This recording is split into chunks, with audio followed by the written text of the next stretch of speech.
The news broke as we were standing outside in the beautiful Saturday weather, Hotel Indigo top floor.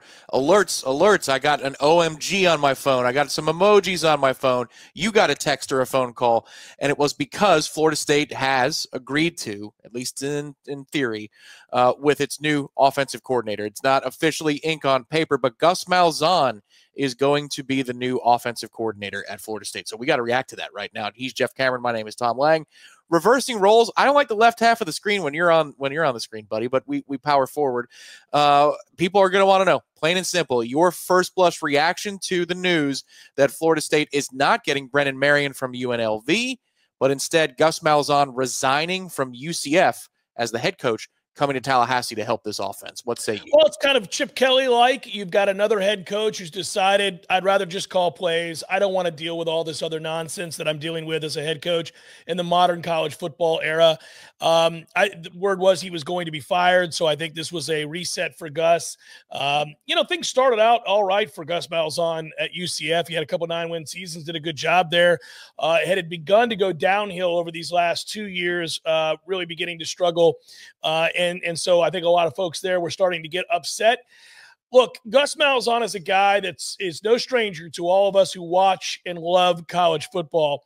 He's had a ton of success. He's also had some pretty high-profile failures. He's a guy that I never wanted to be my head coach at Florida State, but is a guy that I think is interesting as a hire as an OC. There's no getting around the fact that at one time in Gus Malzahn's career, he was considered to be one of the most innovative coaches in all of college football. He was a guy that really brought about massive change in the sport with his no-huddle, hurry-up offense. You go back to the early 2000s, he's a high school guy. He's a phenom in the state of Arkansas. For people who don't know, he's in the Houston Nutt coaching tree, and he's a guy who did some amazing things. At one point when he was the OC before he became the head coach at Auburn, he was a guy back in 2009, Tom. Auburn had scored, I remember the stat was crazy, 209 points in 5 games. They were averaging over 40 points a game and all of those things. He had a lot of unique formations. One of the things he likes to do in short yardage situations is run sort of a wildcat, a power wildcat, he calls it. There's a speed sweep element to it with a fullback, and the quarterback keeps, and you can throw off of it.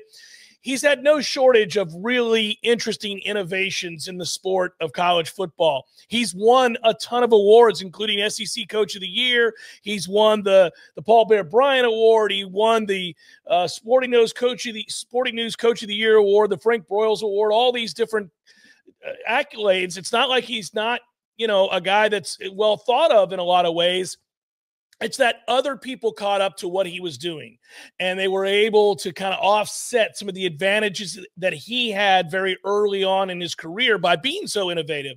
Now, most teams, most all programs run in short some elements of what Gus Malzahn helped bring to the table. Yep. So I give him a lot of credit on the one hand, obviously. Innovative, was at the forefront at one time in all of college football in the way that he called plays and schemed.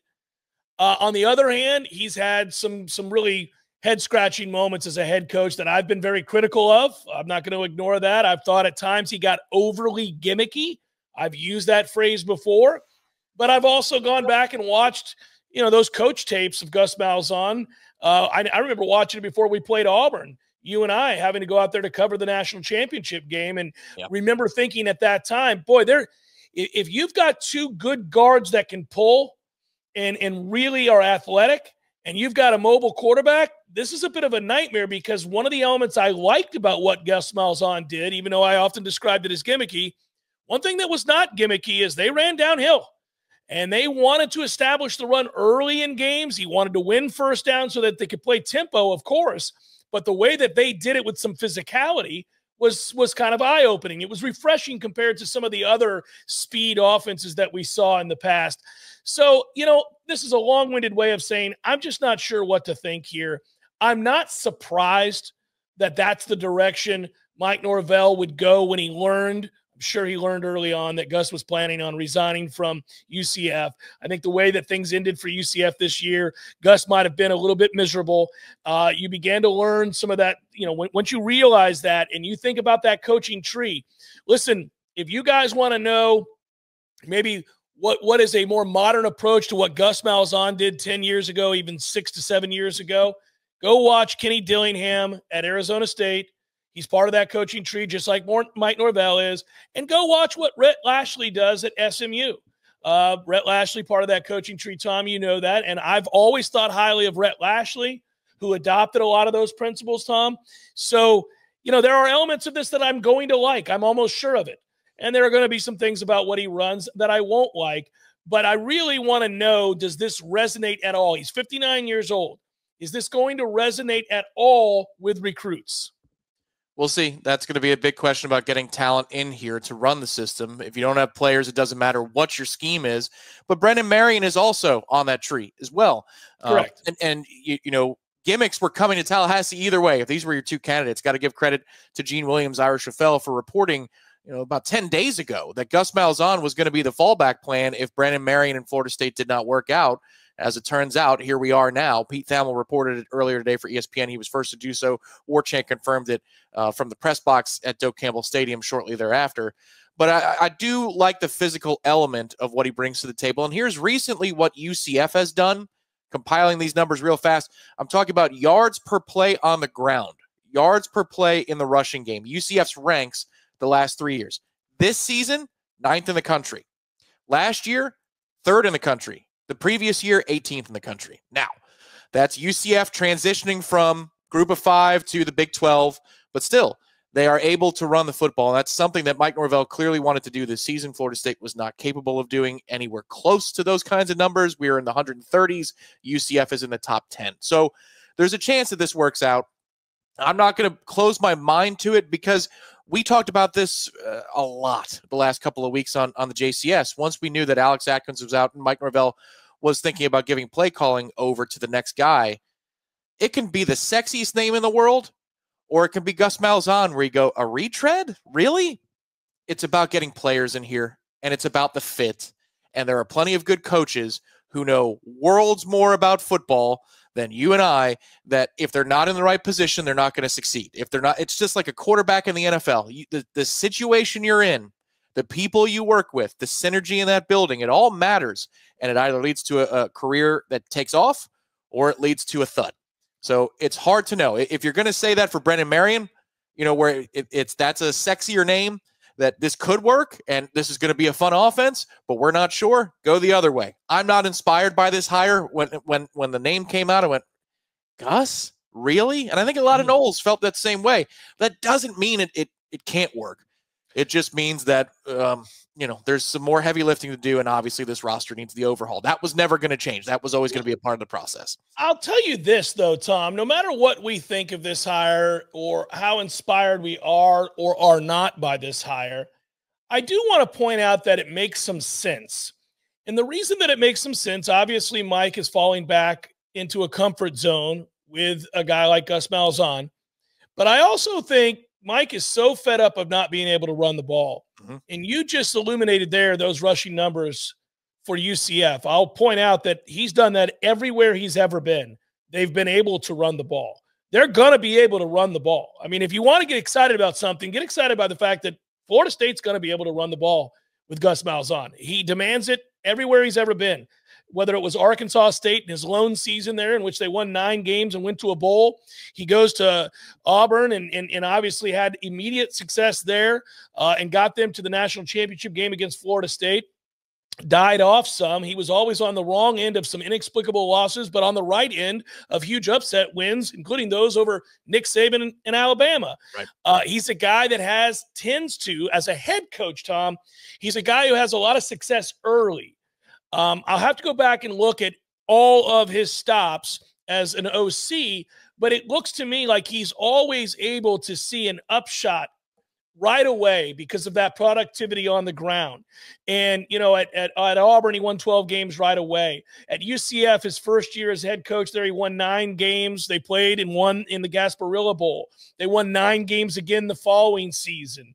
And then obviously there's been a downturn these last 2 years. It has not gone well for UCF, but had immediate success there at UCF upon getting the job. So I do think you'll see a definite uptick.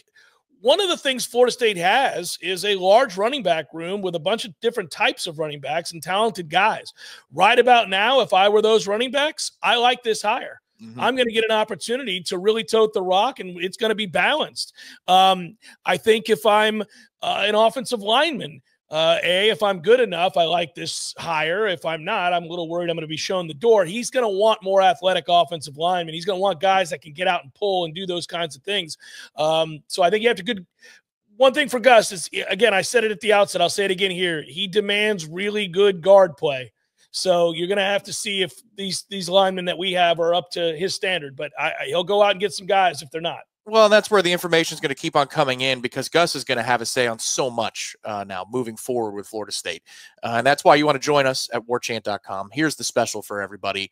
You get an annual subscription for half off, but we start you for 7 days for $1. So it's better than 50% on an annual subscription, 370 days for a little bit better than half off. Plus, for Black Friday and this weekend with coaching changes, while supplies last, you get a $20 gift code to Garnet and Gold on top of all of that. Incredible value available at warchant.com. No promo code needed.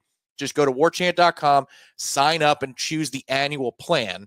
And these things are going to fall like dominoes, just like Florida State's coaching hires.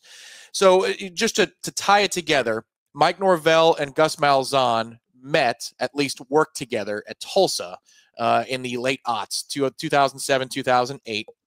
Mike Norvell was a graduate assistant at Tulsa, and Gus Malzahn was assistant head coach, co-offensive coordinator for a couple of years before Gus took the Auburn job as the OC. Remember, he won the national title as the offensive coordinator with Cam Newton, Michael Dyer et al. And that's where his name started to really materialize as a top power coach candidate. Went to Arkansas State for a minute, but all the way back to 2007, 2008, Mike Norvell worked underneath Gus Malzahn for a couple of years. After Gus left, Mike was elevated at Tulsa to passing game coordinator, wide receivers coach. So these are two gentlemen who know each other very well. The offense that Mike runs at present does have some elements of what he learned from Gus Malzahn. A couple of things here, Jeff, you know it as well as I do. This guy doesn't come here if he doesn't get to call the plays and run the offense as he sees fit. He wouldn't come here in the first place. So you know he's going to be doing that much. And then secondly, the keys to making decisions about the organization itself. Mike Norvell now has an older mind, a little bit more wisdom, somebody he looks up to in the room so that there can be a greater conversation and brain trust. Doesn't mean it's going to work, but you can see what Mike Norvell is doing by the action he took in agreeing to terms with Gus Malzahn. So I'm going to point out the good and the bad here. That is 100% correct. There's no way Gus Malzahn resigns as head coach at UCF so that he can come here and listen to Mike Norvell tell him what they're going to do. I think Gus is here to call plays, and he's going to run his offense, and Mike is going to give him carte blanche to do so because he trusts and respects Gus, and therefore there's a comfort level for these two gentlemen, which is good. I like that part of it. Florida State will run the ball exceedingly better than they ran the ball this past year. I know that for a fact. That will happen under Gus Malzahn. I promise you. Elements of what Gus does that I don't like, that I think hampered him in the past, that may not hamper him as much in the modern game now. And that is, I always worried that if Gus Malzahn was your head coach, good luck bringing in a kid that had any aspirations of playing in the NFL as a quarterback. For a long time, you were not going to be an NFL prospect at quarterback running Gus Malzahn's offense. That's not true anymore. That's not true anymore. We see it all the time. It kind of went the way of the dodo because of Cam Newton. Cam Newton ran this system in record fashion, I might add, and then went on to have a brilliant NFL career. It was, he's not the greatest quarterback of all time, but he was certainly a plus quarterback for the Carolina Panthers. So when guys like that started having success that came from gimmicky college offenses, we were forced to look at it very differently. And now the NFL adapts many of these concepts, most all of these concepts in some capacity. So one of the things that I thought that I used to be critical of, that used to hinder him and made me worried if he was your head coach, is not something I worry about as much anymore. He should be able to recruit a good quarterback, and whether that's a kid that has aspirations of being a pro NFL quarterback or not, I think he'll be comfortable in a Gus Malzahn system. Yeah, the proper response, I think, in this moment is we'll see. We'll see what happens next. It is the big we'll see, yeah. Is Gus of the mind that he's got a couple of coaches, assistants that were underneath him at UCF that he wants to bring with him? Or is this going to be like when Jimbo left for Texas A&M? He's y'all stay back there. I'm going to go get me a new staff, and I'm going to surround myself with new people. Is Gus Malzahn going to bring in some transfers from UCF that are going to follow him here? Maybe some players that help put together top 10 rushing attacks year over year. These are the things that Mike Norvell probably asked Gus Malzahn before they agreed to terms. You just wonder if there's anything, Jeff, that comes as a package deal with Gus, be it in the form of talent or coaches. And that's probably the last thing that we need to cover here before Florida and Florida State kick off in Doak Campbell Stadium. They're about to do so right now. We'll go watch that game. And honestly, short videos are what we're going to be doing a lot of here in the coming hours and days, because change is afoot, folks. And I can tell you within the next 24 hours, we're going to be hearing more about those changes. So, Tom, I'll be right back here to join you with any new videos. Maybe we'll do one at halftime. Who knows? Maybe more information continues to leak out, buddy. It could be a position coach by halftime, maybe the defensive coordinator. Look, man, we're already in the mode now. Now we've flipped the switch. The change is coming. We got 60 minutes of football to watch. Let's see if Florida State scores the upset. We'll have everything here on the Warchant Game Day postgame call and show 10 to 15 minutes after the game is over, provided it's close. If it's not close, then we'll go sooner. Hit the like button underneath the video. Subscribe to Warchant TV. That's always free, and you're going to want us on your home screen right here, right now. This is when the going gets good. For Jeff, I'm Tom. It's so weird to do that. And thank you, Director Ben Spicer, behind the scenes. We'll be checking in with you very soon here on Warchant TV.